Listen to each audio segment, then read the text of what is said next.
In the classroom, a weak student named June is carefully drawing a picture. The next moment, his eyes widen like copper plates when a topper girl accidentally ruins his drawing. The girl says, "It's okay." And without thinking, she tries to clean it with an eraser, but the spot becomes even dirtier, leaving a black stain. A documentary team captures this entire scene. The director and crew immediately chase after June and the girl Yan-soo. No matter how hard June tries, Yan-soo outruns him and mocks him. June grinds his teeth in anger, but he has no option to do anything. When the documentary about June and Yan-soo's school life is broadcast, it goes viral instantly and becomes one of the beautiful memories of that summer. But 10 years later, even the topper, Yan-soo, has become a maid. The proposal she created doesn't impress the client, and she has to explain her idea with a fake smile. The client interrupts her mid-sentence, clenching her teeth in anger. Yasu tells him to let her finish speaking first, but then she pulls out her trump card. She promises to bring Korea's most famous illustrator for the new mall's promotion. Manager Jen becomes interested in the idea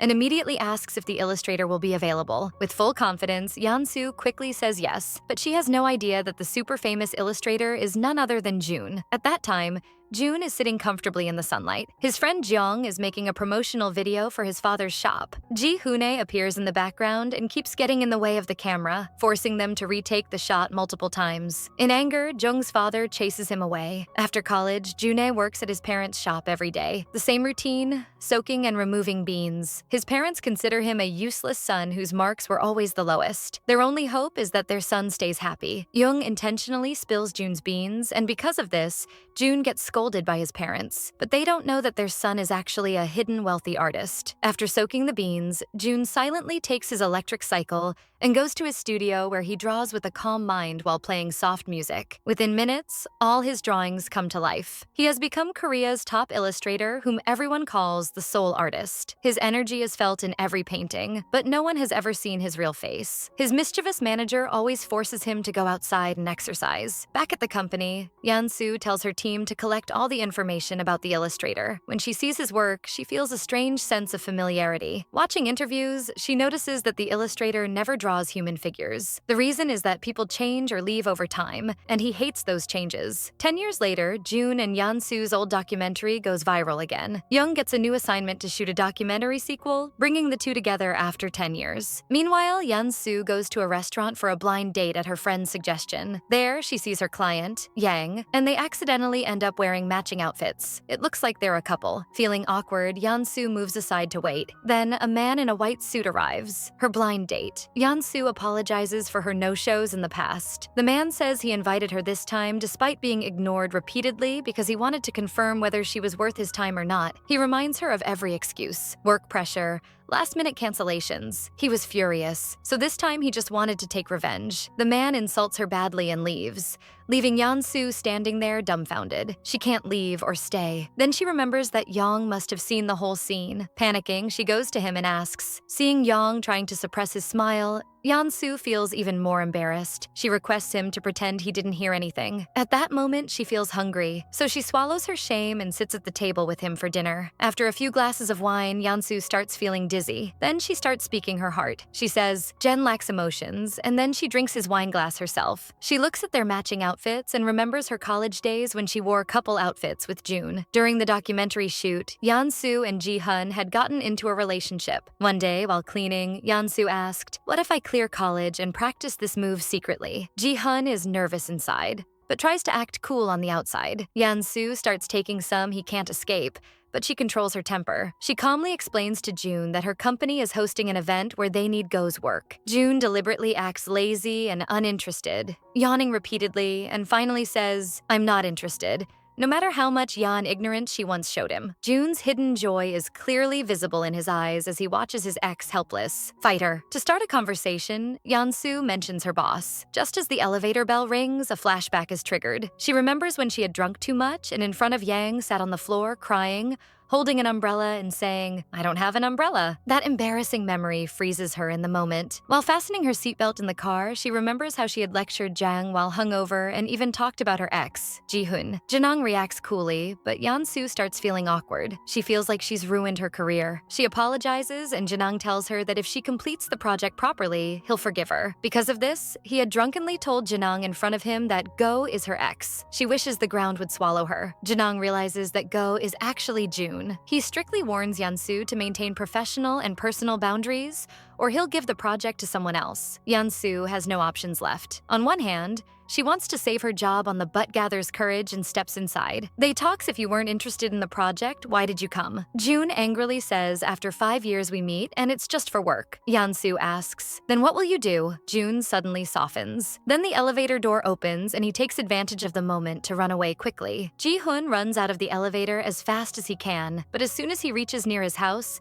Angelic and Young Lang are already waiting for him. They notice that top idol NJ completely overwhelmed. He awkwardly explains that he had seen NJ's messages, but couldn't reply because he was busy with work. NJ's visit is just to meet June, and once she meets him, she casually and coolly leaves. But her sudden arrival and departure leave Ji-hoon deeply confused. Meanwhile, a flashback reveals what it's like to have a selfish and perfectionist girlfriend, Yeonsu. When classmates ask for notes before an exam, saying the paper will have the same questions only Yeonsu solved, she tears that page from her notebook into tiny pieces in front of everyone. June, who was her boyfriend at the time, had grown thinking. The first time June drank with Yeonsu, he assumed he'd have a higher alcohol tolerance. But Yeonsu starts a drinking competition just to prove herself. She competed in everything, and her obsession with being first was the reason behind all her actions. In school, if seniors showed off, her stubbornness was so strong that if she liked curly hair, June had to get the same haircut no matter what, even if the salon stylist said his hair wasn't suitable for it. Once June thought of going to see cherry blossoms, but Yeonsu insisted he worked part-time at the library. She found romantic things useless. Even if they had a lunch date planned, June always supported her because he only saw the Yeonsu who was different from everyone else. The same Yeonsu who patiently explained every question to a weak student like June. The same Yeonsu who laughed and joked with her mother while helping in the kitchen. The same Yeonsu who carried June Piggy back when he was tired. The same Yeonsu who protected him from seniors. Sometimes she even surprised June with little things. Once when June couldn't go see cherry blossoms, Yeonsu created an artificial sakura rain to surprise him. June thought their happiness would never break. But then one day, without any warning, Yeonsu broke up with him. The shock changed June's entire personality. He started punishing himself. He began doing everything Yeonsu hated: drunken rage, impulsive shopping, skipping classes. He even started stock trading, thinking it would help him escape the pain. But he lost everything. Then he took multiple part-time jobs just to cover his losses. Finally, there came a time when he locked himself in a room and just painted, without talking to anyone or feeling anything. That's when he found a new path for himself more. Their old school documentary goes viral again, and June decides they should make a sequel. In one scene, Yeonsu is standing on the road cleaning a car's window with her eyes. When the window rolls down, inside sits June. Their eyes meet, but June coolly rolls up the window and drives away in his luxury car. Yeonsu stands there stunned, but such chance meetings start happening frequently. One day, June is riding his favorite electric bike when a child's ball comes his way. Trying to avoid it, he falls. Yeonsu, passing by, sees him fall. The next day, Yeonsu is about to take a cab. As soon as she opens the car door, June comes out on crutches. As if fate keeps bringing them face to face, Yeonsu silently picks up his crutch and throws it on the road. Another time, June is shopping at a grocery store when a snack falls into Yeonsu's cart. She takes it back. Both pretend not to know each other and walk in opposite directions. As soon as Yeonsu leaves the mall, her shopping bag tears and everything falls. June, who's behind her, laughs at the scene, but the next second, his own bag tears. Yeonsu can't stop laughing, and June, frustrated, picks up his things and says, "This mall's bags are all useless." June suspects Yeonsu is following him on purpose, but Yeonsu calls him immature and leaves. In this war of words, June loses again. As he walks away, Jeonsu kicks his drink can away. All this starts because of Jong's idea to make a documentary sequel. Both refuse at first, but at night, June secretly watches the old documentary and starts laughing. While laughing, he scratches his nose and June catches him. Jun immediately pretends to be asleep. Meanwhile, Yeonsu also opens her laptop and sees their documentary clip trending. Her hand automatically clicks the play button. She hears June's dialogues where he's bad-mouthing her, but she gets lost in nostalgia. She remembers how she used to quietly follow him to the library, or the scene where June fake splashed water on her in sports class and Yeonsu immediately hit him with a water pipe. Lost in these memories, Yeonsu finally decides to hire another illustrator instead of Go, but her boss refuses. He says the client's only condition is that then June approaches her again, this time for the documentary shoot. Yeonsu refuses again. At night, as Yeonsu is heading home, she meets a drunk June. He gets emotional and remembers the night of their breakup, and impulsively he grabs Yansu's hand. Ji-hoon's hand is in Yansu's, but he can't let go. In his heart, he knows Yansu had left him heartlessly, but he still doesn't have the courage to let go of her hand. Maybe the happiness was so sudden that he didn't get time to process it. The next day, when Yansu reaches the office, she learns that Go-jun has agreed to the project. He specifically said that he and Yansu are good friends. This doesn't make Yansu happy. Instead, she feels a strange tension. She immediately goes to Ji-hoon's house. She remembers what Young had said. Jun can go to any lengths for revenge. As a kid, when Young annoyed him, Jun took revenge by secretly adding peach to his ice cream, making them both allergic and hospitalized. Even then, Ji-hoon's mission accomplished smile wasn't hidden. Now, Jun accepted the project so he and Yansu could shoot the documentary together and also take personal revenge. Their reunion, after 5 years of breakup and making the documentary, turns into an emotional battlefield. Both blame each other without admitting who caused more pain. A flashback shows the last shoot of their school documentary 10 years ago. Suddenly, it started raining. The director left them alone to get batteries and an umbrella. Jun sees Yansu getting drenched in the rain, shivering in the cold. Her wet hair clings to her uniform. Jun, confused about his feelings, takes off his blazer and gives it to her. At first, Yansu is confused, but then she accepts it. In that moment, a strange emotional connection develops. Yansu teases Jun in her heart, and Jun secretly glances at her. Jun wants to take the blazer back because he's cold, but his male ego stops him. Back in the present, they still blame each other for that moment. You started it first. They're afraid Young will show their old loving moments in the documentary, so they plan to deliberately create problems during the shoot to get those moments cut. Young starts filming their daily lives. Jun wakes up and follows his boring routine, sometimes randomly interacting with an uncle at a hardware shop where he just nods. Yansu's routine is equally boring. Morning jog, then office, then home. Her boss sometimes jumps into the recording to promote the company. At night, Jun draws and Yansu relaxes at her best friend's bar. One day, Young calls them to Jun's house for a meeting. When the camera is off, Jun casually falls asleep on the couch. In his half-asleep state, he feels like Yansu is sitting in front of him. Half dreaming, he touches her cheek. But when he realizes it's real, his soul almost leaves his body. Embarrassed, he immediately blames Yansu. You came here secretly. Jansu feels awkward. But Jun changes the topic and shows her his studio. When Yansu goes downstairs, she's stunned. Seeing Jun's studio, she can't believe that the backbencher, the weakest student, is now Korea's top illustrator. Ji-hoon proudly shows her his artworks, but then Yansu sees a painting that looks very familiar. It's the same painting she accidentally ruined in school. Then, Yansu remembers that she had secretly tried to fix it with her correction pen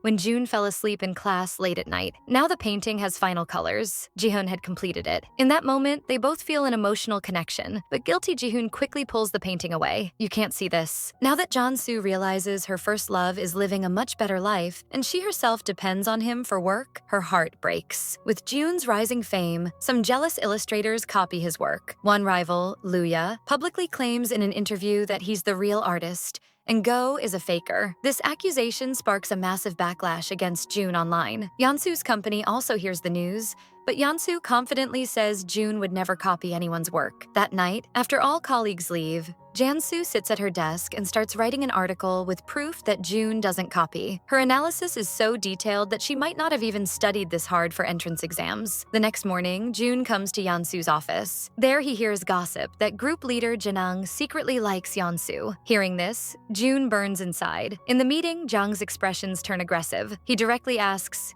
"Did you copy?" Jun denies it, and Jang believes him. Then he invites Jun to the mall inauguration party on Friday. Jun avoids such events, so he immediately refuses. But as soon as he learns Yansu will also be there, he changes his decision. "I'll come." Then he goes to the mall to buy a nice outfit, but his fashion sense is terrible. So he thinks of asking someone for help. First, he considers calling Yansu, but then he remembers Jen likes her too, so he cancels the call. Then he calls NJ. NJ gets excited immediately. Shopping with NJ is a VIP experience. They spend 4 hours at the mall, but Jihoon only lasts 30 minutes standing. To thank her, Jihoon takes NJ to dinner. He thinks they'll go to a fancy restaurant, but NJ takes him to a roadside stall and feeds him tteokbokki, spicy rice cake. Jihoon thinks maybe NJ is doing this because of his financial condition, but NJ says she just likes it. Then she gives him emotional support. "Don't stress about what's happening online. I believe in you and your work." At the same time, Yansu is editing something on her end. Yansu wants to comfort Jihoon about the plagiarism scandal, but the more she thinks,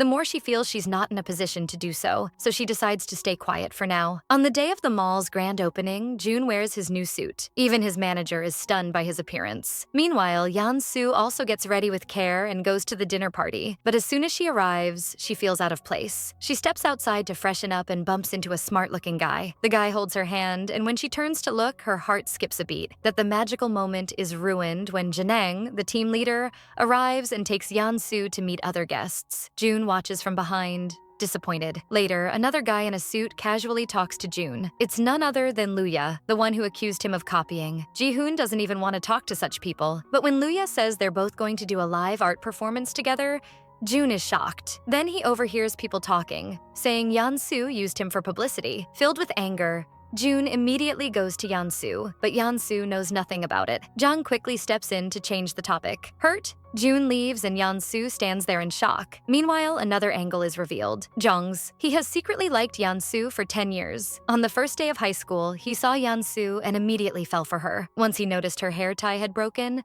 so he took a rubber band from his pocket and gave it to her. That was his first interaction with Yeon-soo. During the orientation ceremony, his eyes were only on Yeon-soo, but then he noticed that Jun was also looking at her. Later, Yeon-soo and Ji-hoon grew close during the documentary shoot. And then in that rainy confession moment when Ji-hoon expressed his feelings, Young was secretly watching. From that day, Young silently suppressed his feelings for Yeon-soo. He let his heart break but never mentioned his feelings to Jun. Now, when Jun leaves the party hurt, Young follows him. Yeon-soo asks Jen if he intentionally invited Luya. Jen confidently says yes, because for him, hype and attention are everything. Having Luya and Jun on the same stage is marketing gold for him. Jeon-soo disagrees and demands that Yang apologize to Jun. Young watches as Jun's face remains calm, but inside he's shattered. In high school, Jun was only interested in drawing and was never emotionally shaken, except by Yeon-soo. Back when Jun and Yeon-soo became a couple, Jun had first gone to Young. That moment broke Young's heart completely. Whenever Jun and Yanu fought, Jun would always vent to Young without knowing Young also loved the same girl. Now, Yeon-soo doesn't know how to apologize to Jun. In the past,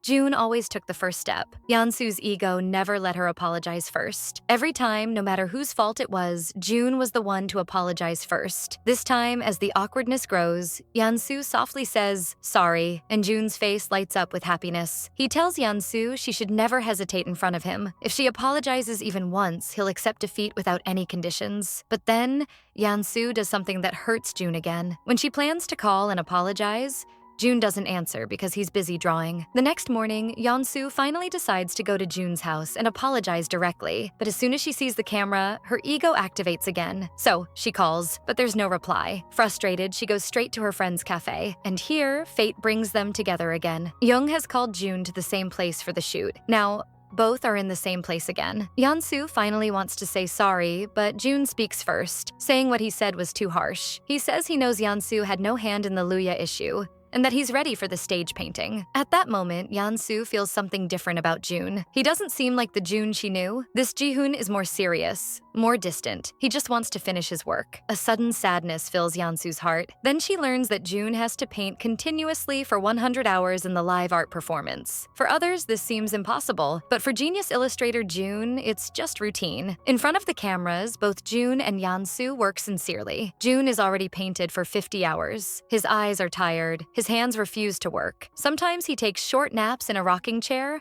then returns to the canvas. Yeon-soo, who comes home after a full day of work, can't stop thinking about him. She picks up her phone and goes to her contact list, but can't bring herself to call. Jun is still painting, but his hands start cramping. Yeon-soo says she doesn't care, but her heart betrays her. She takes red date tea to Jun's house. Standing at the door, she struggles, but finally rings the bell. Ji-hoon is so tired, he opens the door half asleep. Yeon-soo says she's brought tea from the company. Ji-hoon grabs her hand as she's about to leave. At that moment, Yeon-soo remembers the pain that caused their breakup. In high school, Yeon-soo's family was financially weak. When her friends asked her to the canteen, she'd refuse because she had no pocket money. She'd stand in the corner holding her banana milk, silently enduring everything. At night, she'd sit under a streetlight, memorizing vocabulary until her grandmother returned from her maid job. People thought she was a weird girl, But then June came into her life. Ji-hoon would wait outside her house every morning, protecting her in his own way, and Yeon-soo would help him study during late-night classes. Because of her help, June made it to college. But in college, Yeon-soo was still the same, a born topper. When she wasn't in the library, she worked part-time at a convenience store to earn a living. Meanwhile, Ji-hoon made lunchboxes for her every day. No matter their mood or small fights,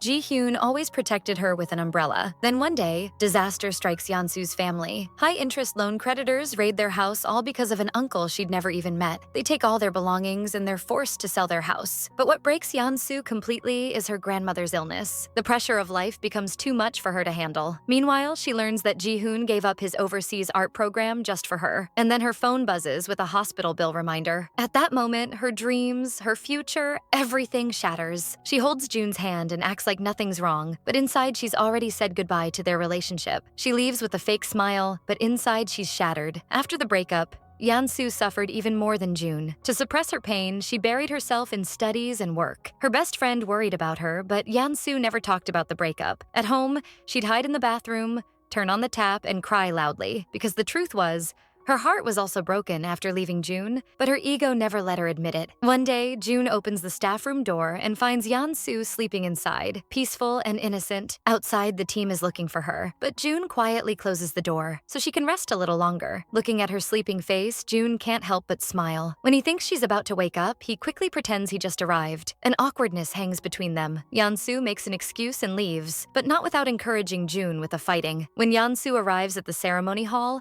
a large screen shows June's painting process. She's stunned. She never imagined that careless boy could be so intense and passionate. They were understanding each other less and less. June's parents also attend the event. Laya goes on stage first and people praise him. June quietly enters the hall where everyone has come to see the mysterious artist. He silently sits at his table and starts painting. His focused expression makes his parents proud, but as hours pass, their smiles fade. Seeing their son work so hard fills their hearts. Overwhelmed, they quietly start to leave, but then they meet Yeon-soo. Their faces light up again. June's dad invites her to dinner at their restaurant, and his mom hesitantly takes her hand and says, it's not just a formality. They truly want Yeon-soo to visit often. Back in the restroom, Yeon-soo remembers last night when she brought red date tea, but Ji-hoon fell asleep without drinking it. She sat by him all night. Soon, June finishes his painting and goes on stage for introductions. The audience applauds and praises his work. But as soon as he steps off the stage, NJ, the top idol, approaches him with flowers to boost his public image. The media focuses only on NJ's look and exposure, ignoring June's health. Jeon-soo watches from afar, her heart burning. NJ clearly likes June, which is why she changed her entire schedule. Ji-hoon also notices Jeon-soo's sadness from afar. Young secretly observes them both. After the event, NJ doesn't leave the stage, but waits for June. When he arrives, she thanks him. NJ says, today's event is trending, and she's told the media they're close friends who mutually support each other. Then she leaves with a smile. Exhausted, June goes home and falls asleep. Meanwhile, Yeon-soo goes to her best friend's bar and drinks. Then she feels a familiar shadow in front of her. A cold drink and comes her way, bringing her back to reality. It's Young. They talk casually, but the central point of Yeon-soo's every sentence is Ji-hoon.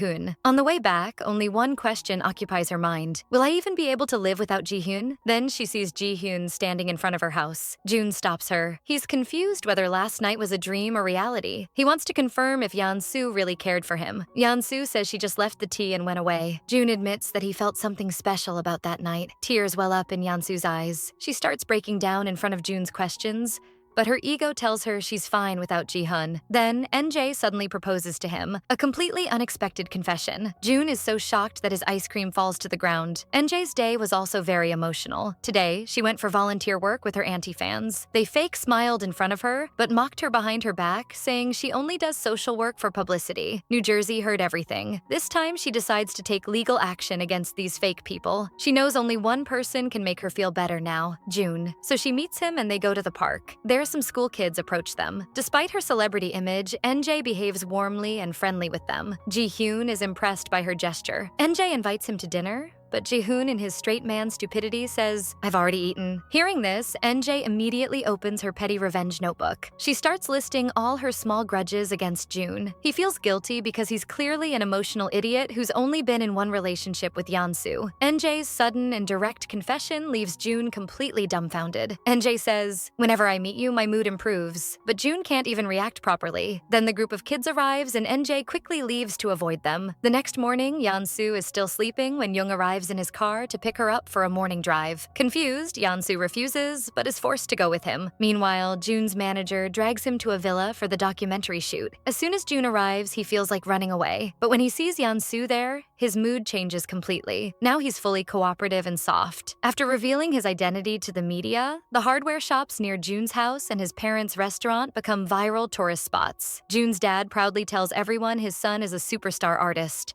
They even plan to decorate the entire restaurant with June's paintings. Meanwhile, NJ tells her makeup artist in the makeup room that she confessed to Ji-hoon. She plans to call him again and maybe finally win him over, but the call doesn't go through. Temporarily unavailable, NJ's mood sinks completely. She goes straight to Ji-hoon's parents' restaurant. As soon as she removes her mask, Ji-hoon's dad's jaw drops in shock. Meanwhile, June is barbecuing when his dad video calls him. Jonu casually greets June's parents, but the next second, NJ also enters the frame. Jeonsu's face immediately darkens. Confused, June takes the phone and goes inside. They bump into each other, but before June can explain, Yeonsu avoids him and goes to her room. The misunderstanding between them deepens. A flashback reveals, when Yeonsu broke up, June was about to go abroad for a 6-month art program. Ji felt completely hopeless. When Yeonsu came to talk, June started ignoring her. Yeonsu actually wanted June to go abroad for his career. That's why she broke up. She thought if she stayed, June would sacrifice the opportunity for her. Now,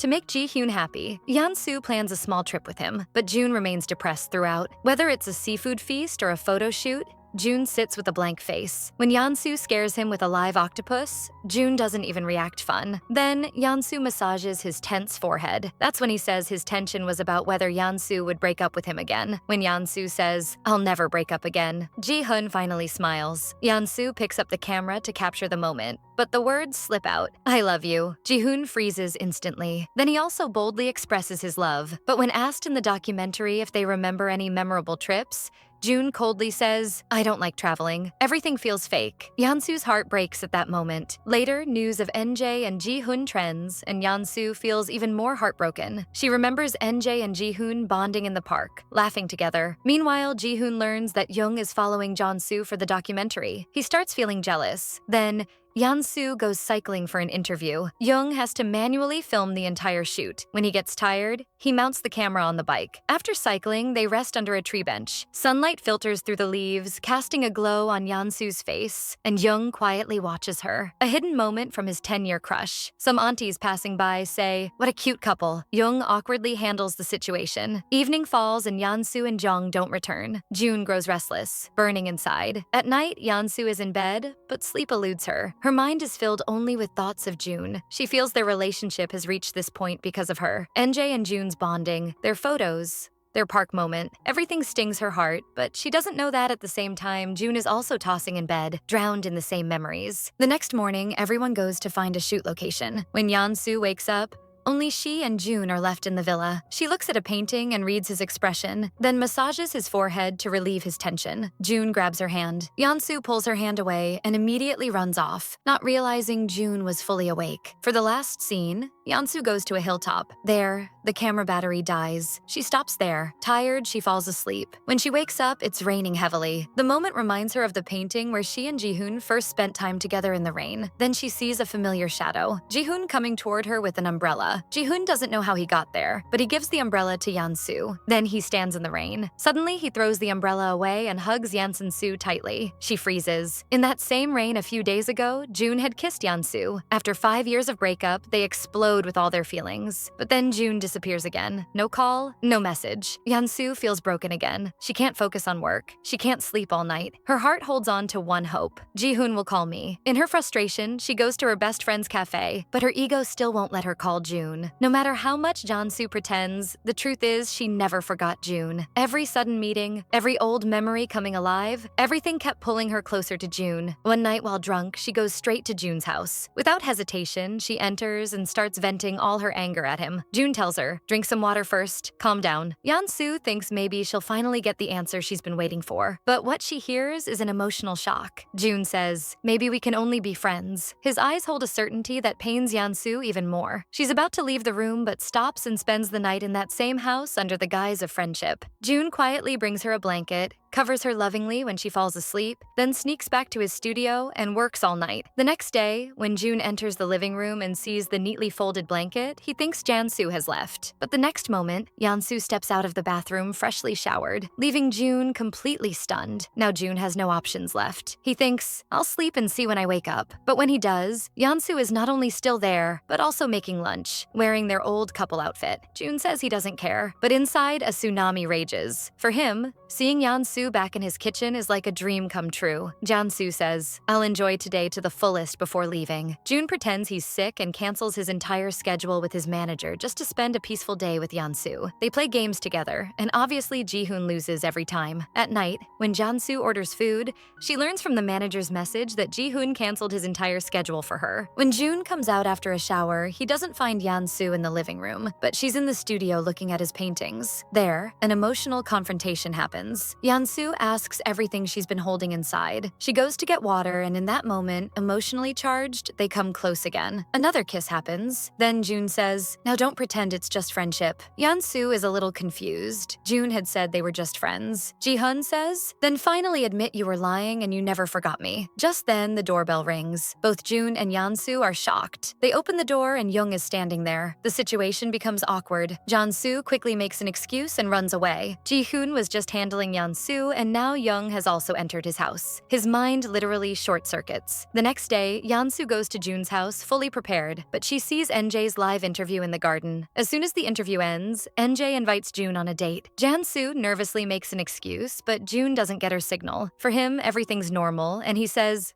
"Wait inside." Jansu watches in shock as the two leave. New Jersey and June go to a popular restaurant. People recognize them and start taking photos. Ji-hoon wants to stop them, but NJ says it's routine for her. Ji-hoon's simple, comforting sentence brings a smile back to her face. NJ likes June's slow but sweet nature. Later, June drops NJ home. NJ invites him inside, but Ji-hoon politely refuses. New Jersey's heart breaks. Returning home, Ji-hoon finds Jansu's makeup pouch in the bathroom. Her cute expressions come to mind, and a smile appears on his face. Meanwhile, Jansu is cooking for her grandmother, but can't stop thinking about June and NJ. She accidentally adds a whole zucchini to the soup. Her grandmother scolds her. Then she gets a message from June. "You forgot your makeup pouch." She immediately runs to meet him. They come face to face at the gate. All their high school memories come alive at that moment. June was just looking for an excuse to meet her, and the makeup pouch was his reason. Her grandmother overhears their conversation and invites June to dinner. The atmosphere is awkward, teasing June. Her grandmother says, "I like Young more." Ji-hoon just smiles, but behind the teasing is hidden love. She had seen how many times Jansu cried secretly for June. After dinner, June leaves and Jansu watches him go, her heart full. Only one thought remains in her mind. "I wish I could tell him that I don't want to be just friends." Her grandmother gets emotional again. Then Jansu confesses the whole truth. "I was the one who left June, but I never forgot him." Jansu tells her grandmother to stop saying bad things about June. She should be angry at herself because the regret was caused by her own decisions. Her grandmother hugs her tightly. The final shoot of the documentary takes place in the morning, but Chi-wong disappears. He doesn't have the courage to face both Yeon-soo and Jong. Yeon-soo sets out to find him. In the market, her grandmother narrowly avoids a collision with a bicycle, but the grandmother yells in shock. At that moment, Chi-wong witnesses this awkward scene. He immediately steps forward to help the grandmother, but she refuses his assistance. In the commotion, oranges fall to the ground. Foolish Chi-wong silently follows the grandmother carrying her belongings. When he reaches her house, he sees a large batch of red dates drying there. Then he realizes that Jansu had always cared for him. The grandmother tells him that if Jansu ever hurt him, it was her fault, and she hopes Chwang won't resent her. The grandmother doesn't understand why the two, who love each other, ended up apart. After searching for Chi-wong all day, Yeon-soo finds him in a quiet corner of a small bar. They start drinking. Yeon-soo says she can't just be friends with Chwang because she still loves him. I've always remembered you, Yeon-soo. I've always remembered you. 5 years later, hearing these words makes Yeon-soo emotional. Foolish Chwang's heart still only holds love for Yeon-soo. He wants Yeon-soo to always love him. Only him. Yeon-soo, please keep loving me. Don't give up. Please continue. Continue loving me. In that moment, they gaze deeply into each other's eyes. A drunk Chwang confesses to Yeon-soo that when he was just 6 years old, his biological father abandoned him on the street. Yeon-soo is shocked, her heart breaking. She wipes Chi-wong's tears and softly kisses him. She promises never to leave him alone again. Living with his adoptive parents, Chi-wong once saw them secretly crying at night while holding a photo of a young boy, but he never said anything. He often dreams of the moment his father abandoned him. But today, all Chwang wants is for Yeon-soo to be by his side. If she's with him, he can sleep peacefully. Maybe this is what simple happiness feels like. Wong, from now on, guide me properly. After 5 years apart, Yeon-soo and Chwang are finally reunited. Yeon-soo's entire mood changes. While eating, she's distracted, her eyes constantly on her phone, afraid she might miss Chi-wong's call. Under her grandmother's watchful gaze, she barely manages a few bites. While doing the dishes, her phone vibrates and Yeon-soo rushes to it, only to find it's her grandmother's phone, not Cho-wong's. When she learns Chi-wong didn't sleep all night, her heart aches. On her way to the office the next morning, she can't control herself and decides to call him, but then she hesitates, thinking, what if he's still asleep? Yet, unable to resist, she calls anyway. Just as she steps outside, she sees Cho-wong waiting for her by the gate, his eyes tired but smiling. When she finds out Wong didn't sleep, Yeon-soo instantly turns into a nagging girlfriend. How will your health stay okay if you keep doing this? Chi-wong quietly listens, but the love on his face is unmistakable. Yeon-soo wants him to rest, so she says, just walk me to the bus stop, but don't go any further. The whole way, they bicker like school children, but when things get too heated, Cho-wong pins her against a wall. Yeon-soo's heart races wildly. She quickly makes an excuse and runs off, but a question lingers in her mind. Are we starting over as new people? Did you think we never met like this before? Yeon-soo runs away muttering, is this guy crazy? Choi-wong returns home and tastes the red date tea Yeon-soo specially made for him, but it doesn't taste great, so he alternates sips of tea with coffee. What an amazing combination. His manager is utterly frustrated. How do you even survive? At the office, Yeon-soo's thoughts revolve only around Cho-wong. As soon as a meeting ends, she immediately messages him to plan lunch. When a colleague notices, she hides her phone. Chi-wong politely declines. I have too much work today. Yeon-soo instantly deflates like a deflated eggplant. Colleagues whisper from a distance. In reality, Chi-wong is conflicted. How do I tell Jong that we're back together? He decides to tell him in person, but when he arrives, Jong is down with a fever. Wong takes care of him, gives him medicine, and breaks the news. Jong isn't shocked, just smiles faintly and says, just like when you excitedly told me before. The next day, Yeon-soo is putting on socks when Chi-wong calls. Overjoyed, she jumps and bumps into the corner of the bed. She yelps in pain, but answers the phone with a bright smile. She invites him for a weekend date. After the call, she wonders, why have I become so desperate? But her surprise knows no bounds when Cho-wong unexpectedly shows up during her site visit with a client. The weekend felt too far away. I couldn't wait. Yeon-soo melts and hugs him from behind.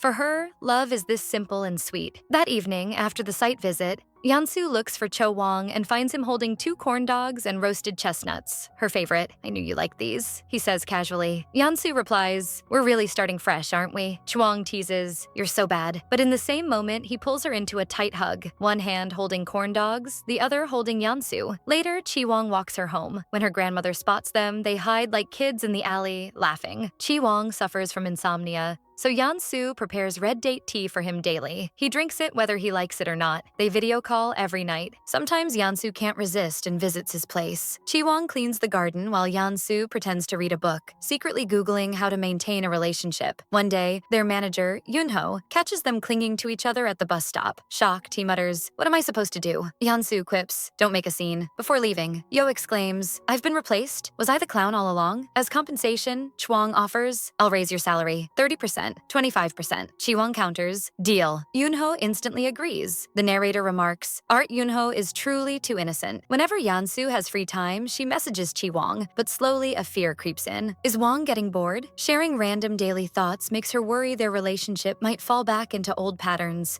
so she asks a colleague for tips. Chi Wong waits for her in his car. When Yansu arrives, her look is different. New clothes? He asks. Juice spilled, so I had to buy new ones. She lies. In reality, it was her colleague Yu's trick. Surprise your boyfriend with a new look sometimes. Getting into the car, Yansu lifts her legs in an exaggeratedly ladylike manner. Chi Wong is confused. Throughout the conversation, she forces laughter and randomly says, "Your hands are big." Chi Wong has no idea what she's talking about. At the restaurant, Chuang tries to act gentlemanly by cutting Yansu's steak, but fails spectacularly when the steak flies off and lands on her sleeve. He braces for a storm, but Yansu remembers her colleague Yu's advice. Never scold your boyfriend. They hate it, so she stays unusually calm and even feeds him the steak instead. Chi Wong is so moved, his hands shake while lifting a water glass. After dinner, they walk by the river. Yansu nudges him playfully, then tiptoes to kiss him. Chi Wong lightly taps her head. "Why did you hit me? Why are you acting so weird today?" Finally, Chi Wong understands. All her odd behavior was to strengthen their relationship.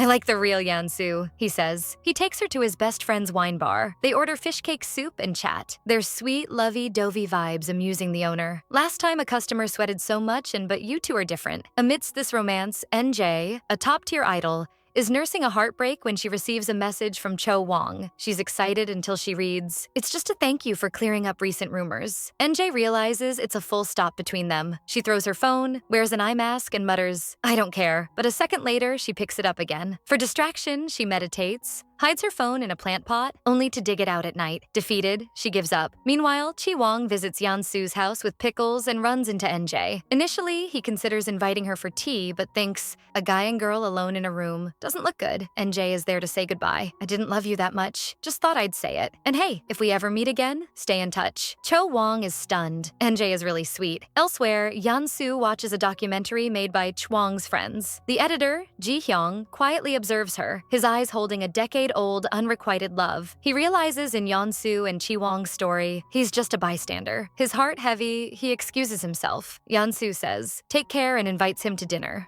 But Xiong politely declines. He needs time to let go. Chuang visits Yansu's grandmother with homemade pickles. Awkward silence hangs at first. The grandmother was never polite to him, but she gets up to make him tea. A new beginning. On the way, Yansu meets Chi Wong's parents and learns he went to see her grandmother. Worried, she calls, "Did Grandma scold you?" Just in case, she rushes over. Chi Wong asks her a question, dragging her back into painful memories from 5 years ago. Yansu confesses she was always alone. No mother, no father. Schoolmates ignored her. Her finances were dire. Even in high school, people mocked her. When her uncle took a loan and sold their house, her family scattered. That's why she broke up with Chuang. She didn't want her present to ruin his future. She even practiced the breakup at home. When she picked up his call, tears filled her eyes, but she said nothing. When Chi Wong asks again, Yansu can't meet his eyes. "I was tired." She lies before making an excuse to leave, but she doesn't know Chi Wong already learned the truth from her grandmother, the real reason behind their breakup. The grandmother told him, "This girl loved you even after losing everything. Don't ever leave her alone again." 10 years later, their documentary sequel goes viral. When Chi Wong drops Yansu at work, fans recognize him. Yansu slips away quietly, leaving him to the crowd. At the office, colleagues gossip. This is 30 years of revenge. The slowest kid in school is now the biggest artist as Daj. Even their strict boss, Yansu, looks adorable now. For the first time, Yansu treats everyone to a party. "Ma'am is treating us first time." Yansu basks in their warmth. After the party, Chu Wong calls. "I thought of picking you up, but you don't like that, right?" Yansu is stunned. "You still remember. Back then, she pretended not to like it to avoid wasting his time. Even taxi fare was a luxury for her. You didn't like me back then, did you?"